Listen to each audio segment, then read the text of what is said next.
Hello बच्चों, आज का हमारा टॉपिक है नाखून क्यों बढ़ते हैं, जिसके राइटर हैं आचार्य हजारी प्रसाद द्विवेदी। दोस्तों, इस चैप्टर में टोटल 50 ऑब्जेक्टिव क्वेश्चन है जो आपके बोर्ड एग्जाम में पूछे जाते हैं। तो इन 50 ऑब्जेक्टिव क्वेश्चन अगर आप कर लेते हैं तो आपका एग्जाम में अगर इस चैप्टर से क्वेश्चन पूछ दे तो एक भी क्वेश्चन आपका क्या होगा, गलत नहीं होगा। इस बात की गारंटी हम लेते हैं। चलिए, पहला क्वेश्चन है नाखून क्यों बढ़ते हैं के निबंधकार कौन है। ऑप्शन ए है गुलाब राव, ऑप्शन बी है शांति प्रिय द्विवेदी, ऑप्शन सी है प्रताप नारायण मिश्र, ऑप्शन डी है आचार्य हजारी प्रसाद द्विवेदी। अभी अभी हमने पढ़ा नाखून क्यों बढ़ते हैं के राइटर कौन है, आचार्य प्रसाद द्विवेदी। चलिए, दूसरा नंबर का क्वेश्चन है द्विवेदी जी निर्लज अपराधी किसे कहा है। ऑप्शन ए है नाखून को, ऑप्शन बी है चोर को, ऑप्शन सी है डाकू को, ऑप्शन डी है बदमाश को। जो हजारी प्रसाद द्विवेदी जी है उन्होंने निर्लज अपराधी दी जो है वो नाखून को कहा गया है, क्योंकि नाखून जो है हमारी पशुता की निशानी है। इसको हम काट देते हैं फिर भी निर्लज अपराधी के बाती ये फिर से हमारे शरीर में आ जाता है। हमारे नाखून क्या होते हैं, बढ़ने लगते हैं, इसलिए हम लोग निर्लज अपराधी किसे कहते हैं, नाखून को कहते हैं। तो इसका राइट आंसर क्या हो जाएगा, ऑप्शन ए नाखून को। चलिए, तीसरा नंबर का क्वेश्चन है काम सूत्र किसकी रचना है। ऑप्शन ए है हजारी प्रसाद द्विवेदी की, ऑप्शन बी है पतंजलि की, ऑप्शन सी है वात्स्यायन की, ऑप्शन डी है रामानुजाचार्य की। ये तो बात तो हम कई ये क्वेश्चन तो हम लोग कई चैप्टरों में पढ़ते आ रहे हैं, संस्कृत में भी पढ़ा, अब हिंदी में भी पढ़ रहे हैं। तो काम सूत्र जो रचना है वो किसकी है, ऑप्शन सी वात्स्यायन की है। तो इसका राइट आंसर क्या हो जाएगा, ऑप्शन सी। चलिए, चौथा नंबर के क्वेश्चन को हम लोग देखते हैं। तो चौथा नंबर का क्वेश्चन है शिक्षक का क्या अर्थ होता है। शिक्षक का बच्चों पूछ रहा है, अर्थ पूछ रहा है। तो ऑप्शन ए है साबुन होता है, ऑप्शन बी है मुहावर होता है, ऑप्शन सी है दर्पण है, ऑप्शन डी है मोम है। जो शिक्षक का अर्थ होता है वो क्या होता है, वो होता है मोम होता है। इसका राइट आंसर क्या हो जाएगा, ऑप्शन डी।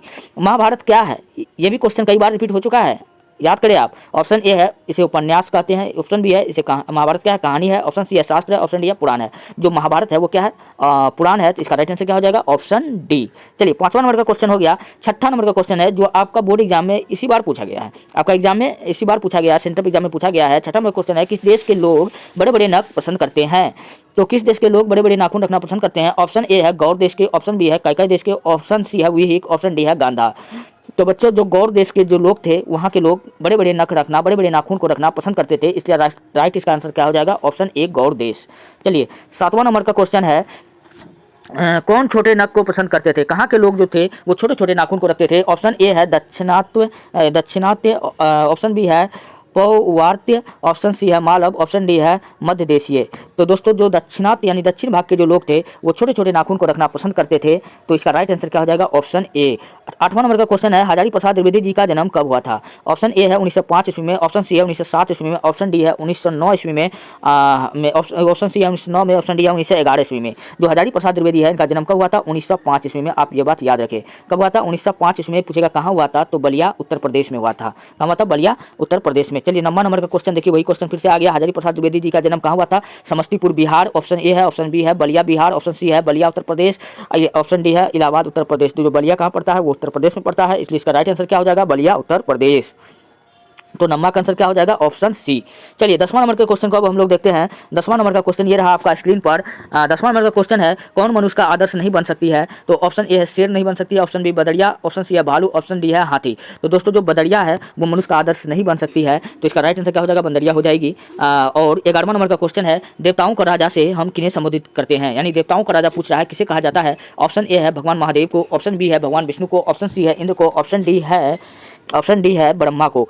तो बच्चों, जो देवताओं का राजा है वो भगवान इंद्र को कहते हैं, इसलिए इसका राइट आंसर क्या हो जाएगा, ऑप्शन सी। चलिए, 12वां नंबर का क्वेश्चन है नख किसका प्रतीक है। क्वेश्चन पूछा है कि नाखून किसका प्रतीक है। तो इसका ऑप्शन ए है मानवता का, ऑप्शन बी है पशुता का, ऑप्शन सी है ए और बी दोनों यानी मानवता और पशुता दोनों, ऑप्शन डी है इनमें से कोई नहीं। तो नख जो हमारा है वो पशुता की निशानी है, क्योंकि हम लोग जो थे प्रारंभ में क्या थे, पशु ही थे, पशु से ही हम लोग का क्या हुआ है, अब मानव जीवन आया है। तो नख किसका प्रतीक था, तो ऑप्शन बी हो जाएगा पशुता का। चलिए, 12वां नंबर का भी क्वेश्चन हो गया। अब हम लोग देखते हैं 13वां नंबर के क्वेश्चन की ओर। तो 13वां नंबर का क्वेश्चन है पृथ्वीराज रासो किनका संपादन है। ऑप्शन ए है हजारी प्रसाद द्विवेदी, ऑप्शन बी है मैक्स मूलर, ऑप्शन सी है सुमित्रा नंदन पंत, ऑप्शन डी है नलिन विलोचन शर्मा। तो इस चैप्टर में भी हम किसके बारे में पढ़ रहे हैं, हजारी प्रसाद द्विवेदी, इसलिए इसका राइट आंसर क्या हो जाएगा, ऑप्शन ए हजारी प्रसाद द्विवेदी। 14वां नंबर का क्वेश्चन है काशी विश्वविद्यालय से हजारी प्रसाद द्विवेदी ने कौन सी उपाधि ली थी। तो ऑप्शन ए है पद्म भूषण का, ऑप्शन बी है अशोक चक्र का, ऑप्शन सी है विजय चक्र का, ऑप्शन डी है ज्योतिषाचार्य का। जो काशी विश्वविद्यालय से हजारी प्रसाद द्विवेदी जो था उन्होंने किसका लिया था, तो आपका आंसर आएगा पद्म भूषण का। किसका, पद्म भूषण का। इसका राइट क्या हो जाएगा आंसर, ऑप्शन ए हो जाएगा। चलिए 15वां नंबर का क्वेश्चन देखते हैं, हजारी प्रसाद द्विवेदी कब पद्म भूषण उपाधि से सम्मानित किए गए थे। हजारी प्रसाद द्विवेदी कब पद्म भूषण इसको पुरस्कार मिला था। ऑप्शन ए हो जाएगा 1953, ऑप्शन बी हो जाएगा 1957 में, ऑप्शन सी हो जाएगा 1959 में, और ऑप्शन डी आप लोग, मैं कहता हूं कि आप लोग इस क्वेश्चन का जवाब आप लोग कमेंट में दें, ताकि हमें भी पता चले आप लोग कितना जानते हैं, कितना आप लोगों को याद है। चलिए 15वां नंबर क्वेश्चन ये हमने आपको होमवर्क के लिए छोड़ दिया है। चलिए 16वां नंबर का क्वेश्चन है, अशोक के फूल की रचना किसका है। अशोक के फूल की रचना किसका है। तो ऑप्शन ए है दिनकर जी का, ऑप्शन बी है सुमित्रानंदन पंत का, ऑप्शन सी है हजारी प्रसाद द्विवेदी का, ऑप्शन डी है गुणाकर मूले का। तो अशोक का फूल पूछ रहा है तो वो किसका है। अभी चैप्टर में पढ़ा हजारी प्रसाद द्विवेदी, तो क्या हो जाएगा हजारी प्रसाद द्विवेदी का। हजारी प्रसाद द्विवेदी जी का मृत्यु कब हुआ था, कब और कहाँ हुआ था। तो ऑप्शन ए है 1979 दिल्ली में, ऑप्शन बी है 1984 अजमेर में, ऑप्शन सी है 1979 मध्य प्रदेश में। दोस्तों हजारी प्रसाद द्विवेदी जी का जो मृत्यु हुआ था 1979 ईस्वी में, कहाँ पर हुआ था पूछ ले तो दिल्ली में हुआ था। कहाँ पर हुआ था, दिल्ली में हुआ था, इसलिए इसका राइट आंसर क्या हो जाएगा, ऑप्शन ए। चलिए 17वां नंबर का क्वेश्चन हो गया। 18वां नंबर का क्वेश्चन है, नाखून का इतिहास किस पुस्तक में मिलता है। तो नाखून का इतिहास अगर पूछे किस पुस्तक में मिलता है, तो ऑप्शन ए है कामसूत्र में, ऑप्शन बी है मेघदूत में, ऑप्शन सी है महाभाष्य में, ऑप्शन है इनमें से कोई नहीं। तो हमारा नाखून का जो इतिहास है वो किसमें मिलता है, ऑप्शन ए कामसूत्र में मिलता है। किसमें मिलता है, ऑप्शन ए कामसूत्र में मिलता है। चलिए 18वां नंबर का क्वेश्चन हो गया। अब 19वां नंबर का क्वेश्चन देखते हैं, हजारी प्रसाद द्विवेदी जी ने डी लिट की उपाधि किस विश्वविद्यालय से प्राप्त की थी। तो आपका आंसर है मगध विश्वविद्यालय से, ऑप्शन बी है लखनऊ विश्वविद्यालय से, ऑप्शन डी है चंडीगढ़ विश्वविद्यालय से, ऑप्शन है काशी हिंदू विश्वविद्यालय से। इसका राइट आंसर क्या हो जाएगा, ऑप्शन डी हो जाएगा काशी विश्वविद्यालय से। चलिए 20वां नंबर का क्वेश्चन है, कहानी में चंद्राकार, त्रिकोण, तंतुल और वर्तुलाकार आकृतियों का संबंध मानव के किस अंग से है। तो मानव के पूछेगा कि ये जो मनुष्य जो था पहले, उन्होंने चंद्राकार आकृति जो ये नाखून है, ये नाखून है भैया, अगर इस नाखून को अगर हम काटेंगे तो कुछ ऐसा निकलेगा ना। तो ये चंद्राकार हो गया, त्रिकोण हो गया, तंतुल और वर्तुलाकार आकृति का संबंध मानव का पूछा किस अंग से है। तो आपका राइट आंसर क्या हो जाएगा, ऑप्शन ए किससे है, नख से है, ऑप्शन बी मुख से है, ऑप्शन सी है नाक से है, ऑप्शन डी कुछ दे मुंह से है, किससे है। तो आपका राइट आंसर क्या हो जाएगा, नख से है। क्या होगा, ऑप्शन ए इसका राइट आंसर होगा। चलिए 20वां नंबर का क्वेश्चन हो गया। अब 21वां नंबर का क्वेश्चन देखते हैं, द्विवेदी जी को साहित्य अकादमी पुरस्कार किस रचना पर मिला था। तो आपका ऑप्शन ए है अशोक के फूल पर, ऑप्शन बी है आलोक पर्व पर, ऑप्शन सी है अनामदास का पोथा पर, ऑप्शन डी है कल्पता पर। द्विवेदी जी को साहित्य अकादमी पुरस्कार जो था भैया वो आलोक पर्व पे मिला था। किस पे मिला था, आलोक पर्व पे मिला था, इसलिए इसका राइट आंसर क्या हो जाएगा, ऑप्शन बी हो जाएगा। चलिए 23वां नंबर का क्वेश्चन है, प्राचीन मानव का प्रमुख अस्त्र था। प्राचीन जो मनुष्य था उसका क्या अस्त्र था। ऑप्शन ए है दांत था, ऑप्शन बी है नाखून था, ऑप्शन सी है पैर था, ऑप्शन डी है पत्थर का औजार था।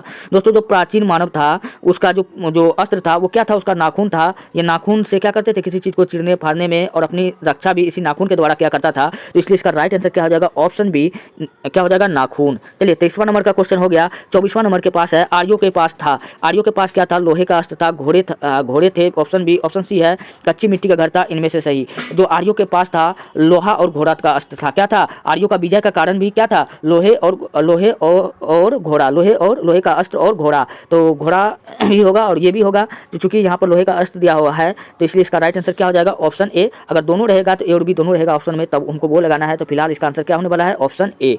चलिए 24वां नंबर का क्वेश्चन है। 25वां नंबर का क्वेश्चन है, सब पुराने अच्छे नहीं होते और सब नए खराब नहीं होते, यह किसने कहा था। ऑप्शन ए है पतंजलि ने कहा था, ऑप्शन बी है कालिदास ने कहा था, ऑप्शन सी है वात्स्यायन ने कहा था, ऑप्शन डी है कबीर ने कहा था। दोस्तों ये बात कालिदास ने कहा था, इसलिए उसका ऑप्शन बी राइट हो जाएगा, कालिदास ने। आप ये बात याद रखें। चलिए 26वां नंबर का क्वेश्चन है, नगधर मनुष्य आज किस पर भरोसा कर रहा है। कहता है कि नाखून रखने वाला वही पुराने मनुष्य जो उस समय हुआ करता था, जिनके बड़े बड़े नाखून हुआ करते थे, वो आज की नाखून के अलावा किस पर भरोसा कर रहे हैं, बंदूक पे कर रहे हैं, ऑप्शन बी है लाठी पर कर रहे हैं, ऑप्शन सी एटम बम पर कर रहे हैं, ऑप्शन डी लोहे के विभिन्न हथियार पर कर रहे हैं। बच्चों जो पुराने के जो मनुष्य थे तो वो नाखून पे करते थे, लेकिन अब का जो मनुष्य है वो किस पे कर रहे हैं, तो एटम बम पे कर रहे हैं। आप बताएं कमेंट में कि अमेरिका ने किस शहर पर एटम बम गिराया था। आपको पता होगा कि नागासाकी और हिरोशिमा पे गिराया था। आप कमेंट में बता दें कि नागासाकी पे और हिरोशिमा पे कब अमेरिका ने परमाणु बम गिराया था। चलिए ये क्वेश्चन हो गया। आप 27वां नंबर का क्वेश्चन को हम लोग देखते हैं। तो 27वां नंबर का क्वेश्चन है, मनुष्य की मनुष्यता यही है कि वो सबके सुख दुख को सहानुभूति के साथ देखता है, यह तथ्य किसका है। तो ऑप्शन ए है महावीर स्वामी का है, ऑप्शन बी है गौतम बुद्ध का, ऑप्शन सी है कालिदास का है, ऑप्शन डी है वात्स्यायन का है। तो ये कथन जो है दोस्तों ये भगवान बुद्ध का है, यानी गौतम बुद्ध का है। चलिए आप ये बात याद रखें। 28वां नंबर का क्वेश्चन है, नाखून क्यों बढ़ते हैं कि निबंधकार कौन है। नाखून क्यों बढ़ते हैं कि पूछ रहा है कि निबंधकार कौन है। तो अभी हम जिसके बारे में पढ़ रहे हैं, किसके बारे में पढ़ रहे हैं, आचार्य हजारी प्रसाद द्विवेदी। तो इसका राइट आंसर क्या हो जाएगा, ऑप्शन डी आचार्य हजारी प्रसाद द्विवेदी। चलिए 29वां नंबर के क्वेश्चन को अब हम लोग देखते हैं। तो 29वां नंबर का क्वेश्चन है, आचार्य हजारी प्रसाद द्विवेदी ने साहित्य कि किस विधा में लेखन नहीं की है, आलोचना पर, उपन्यास पर, कहानी पर, निबंध पर। तो इन्होंने आलोचना पर कोई भी आलोचनात्मक टिप्पणी नहीं की है, तो इसका राइट आंसर क्या हो जाएगा, ऑप्शन ए आलोचना हो जाएगा। क्वेश्चन 30 है, कौन सी रचना हजारी प्रसाद द्विवेदी की नहीं है? अशोक के फूल, ऑप्शन ए, ऑप्शन बी है माटी की मूर्तें, ऑप्शन सी है बाण भट्ट की आत्मकथा, ऑप्शन सी है डी है हिंदी साहित्य का आदिकाल। तो इसका क्या हो जाएगा आंसर, नहीं पूछ रहा है, अशोक का फूल भी है, बाण भट्ट की ये भी है, तो माटी की मूर्तें जो है कि इसका नहीं है, तो इसका राइट आंसर क्या हो जाएगा, ऑप्शन बी हो जाएगा।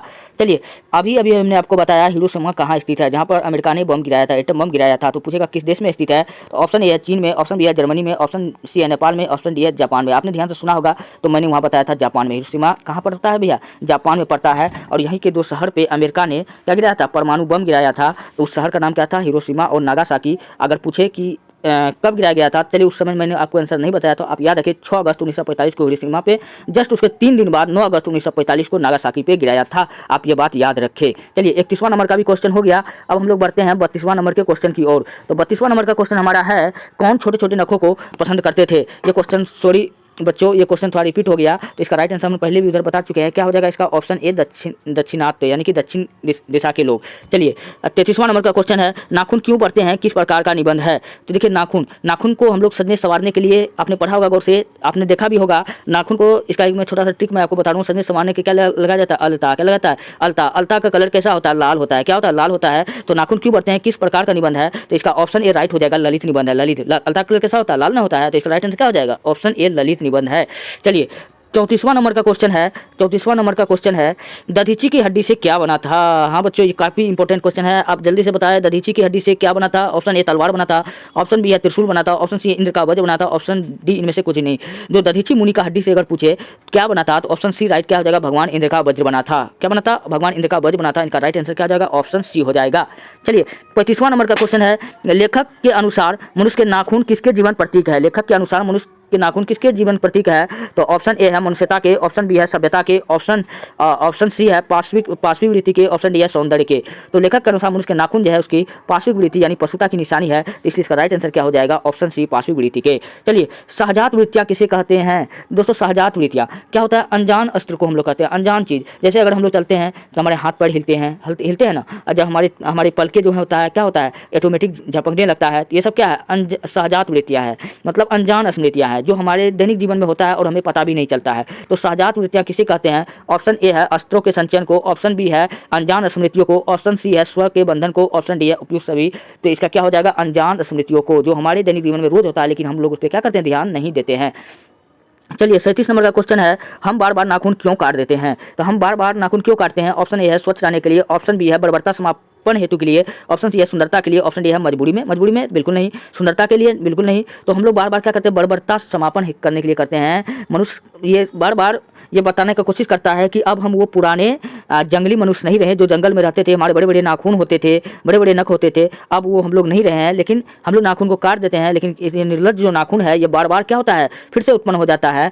चाहे हम पशुता की निशानी को कितनी भी समाप्त कर ले, वो हमारे अंदर से जाएगा नहीं, इसलिए हमारे नाखून बढ़ते हैं, ये हमें याद दिलाता है। तो हमें नाखून को क्यों काट देना चाहिए, बर्बरता समापन हेतु के लिए हमको काट देना चाहिए।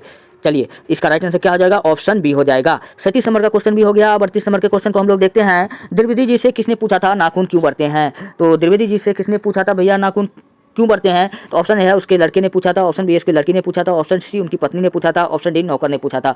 तो दोस्तों जो द्विवेदी जी था उनसे उनकी बेटी ने पूछी थी, उनकी लड़की ने पूछी थी कि नाखून क्यों बढ़ते हैं। यह क्वेश्चन द्विवेदी जी से उनकी बेटी ने की थी, तो इसका राइट आंसर क्या हो जाएगा, ऑप्शन बी हो जाएगा, लड़की ने।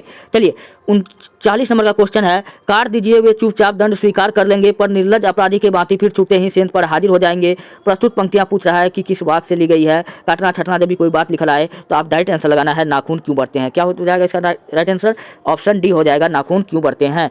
चलिए 40वां नंबर का क्वेश्चन है, हजारी प्रसाद द्विवेदी किस विद्यालय के प्रोफेसर एवं प्रशासनिक पद पर रहे हैं? तो आपका आंसर है काशी हिंदू विश्वविद्यालय, ऑप्शन सी है शांति निकेतन विश्वविद्यालय, ऑप्शन चंडीगढ़ विश्वविद्यालय, ऑप्शन डी ये सभी। तो इसका राइट आंसर क्या हो जाएगा, ये सभी। चलिए 41 नंबर का क्वेश्चन है, हजारी प्रसाद द्विवेदी जी ने निर्लज अपराधी किसे कहा है? निर्लज अपराधी थोड़ा वही क्वेश्चन है, थोड़ा हल्का घुमा कर पूछ गया है, तो इसका राइट आंसर क्या हो जाएगा, ऑप्शन डी नाखून को कहा है। क्या कहा भैया, निर्लज अपराधी कहा है, क्योंकि भी काट देते हैं फिर ये आ जाता है निर्लज है, हमारा नाखून क्या है, निर्लज है। जो हमसे हमसे पशुता की निशानी को छुपा रहा है। अगर नाखून को हम काट के क्या कर रहे हैं, पशुता की निशानी को छुपा रहे हैं, लेकिन ये छुपता नहीं है। चलिए 41 नंबर का क्वेश्चन भी हो गया। अब 42वां नंबर के क्वेश्चन के देखते हैं। लेखक के अनुसार मनुष्य कितने वर्ष पहले जंगली था? लेखक के अनुसार जब आपने इस पाठ को पढ़ा होगा उसमें आपको पता चला होगा। ऑप्शन ए है 1000 वर्ष पहले, ऑप्शन बी है कुछ हज़ार वर्ष पहले, ऑप्शन सी है कुछ लाख वर्ष पहले, ऑप्शन डी है कई वर्ष पहले। तो इसका राइट आंसर क्या हो जाएगा? कुछ लाख वर्ष पहले हम लोग क्या थे? जंगली थे। किसके अनुसार? राइटर के अनुसार। चलिए 43 नंबर का क्वेश्चन है। लेखक के अनुसार मनुष्य को जंगली अवस्था में क्या आवश्यक था? ऑप्शन ए है जब मनुष्य जंगली था तो उसको क्या आवश्यक सबसे अधिक पड़ता था? भोजन का। ऑप्शन बी है खेती का, ऑप्शन सी है शरीर पर बाल का, ऑप्शन डी है अस्त्र शस्त्र का। तो आपको क्या होगा, जंगल में आप रहते हैं, कई सारे जानवर रहते हैं, तो उनसे रक्षा करने के लिए, चीर फाड़ करने के लिए तो हमको क्या चीज़ का आवश्यकता पड़ता था? अस्त्र और शस्त्र का काम जरूरत पड़ता था। वो अस्त्र शस्त्र जो था वो किसका काम करता था? नाखून जो था हमारा अस्त्र शस्त्र का काम करता था। इसलिए इसका राइट आंसर क्या हो जाएगा? ऑप्शन डी अस्त्र शस्त्र का। चलिए देवेंद्र को मानवेंद्र से क्या लेना पड़ा? देवेंद्र कहते हैं भगवान इंद्र को मानवेंद्र यानी मानव से क्या लेना पड़ गया था? ऑप्शन ए है पत्थर के अस्त्र, ऑप्शन बी है लोहे के अस्त्र, ऑप्शन सी है लकड़ी के अस्त्र, ऑप्शन डी है कोई नहीं। तो देवेंद्र को मानवेंद्र से क्या लेना पड़ गया था भैया? लोहे की अस्त्र। क्योंकि देवताओं के पास में, असुरों के पास में वो सब चीज़ था, लेकिन लोहे का कोई भी अस्त्र नहीं था। क्योंकि मानव के पास में लोहे का अस्त्र था, इसलिए देवेंद्र ने मानव से सहायता मांगी लोहे का अस्त्र। क्योंकि मानव के पास था इसलिए लोहे का अस्त्र इसका क्या हो जाएगा? राइट आंसर हो जाएगा। तो इसका राइट आंसर क्या हो जाएगा? ऑप्शन बी हो जाएगा। चलिए असुरों के पास क्या नहीं थे? असुरों के पास क्या नहीं थे? विद्याएं थी, शक्ति थी, लोहे के अस्त्र, युद्ध कौशल थे। अभी मैंने आपको बताया असुरों के पास लोहे का अस्त्र नहीं था, जिसके कारण भगवान को भी मनुष्य से सहायता लेना पड़ गया था। इसलिए इसका राइट आंसर क्या हो जाएगा? 45 का सी हो जाएगा, लोहे का अस्त्र। इसका राइट आंसर क्या हो जाएगा? लोहे का अस्त्र। चलिए अब 46वां नंबर के क्वेश्चन को अब हम लोग देखते हैं। 46वां नंबर का क्वेश्चन है, कितने वर्ष पहले भारतवासी नाखूनों को जमकर सवारा करते थे? 1000 वर्ष पहले, 2000 वर्ष पहले, 500 वर्ष पहले, 2 वर्ष पहले। तो कितने वर्ष पहले? 2000, लगभग 2000 वर्ष पहले मनुष्य जो थे नाखूनों को क्या करता था? जम के सवारा करता था, उसमें ललता लगाया करता था, अलता लगाया करता था बच्चों। तो इसलिए इसका राइट आंसर क्या हो जाएगा? ऑप्शन बी हो जाएगा। उसमें ललता लगाया करता था और भी कुछ करता था। नाखून को तरह तरह डिजाइन के काटते थे, चंदाकार काटते थे, दंतुलाकार काटते थे, इस सब डिजाइन में काटा करते थे। चलिए 47 नंबर का क्वेश्चन है, मनुष्य को सुखी बनाने हेतु भौतिक संसाधन में वृद्धि करने की कौन सलाह देता है?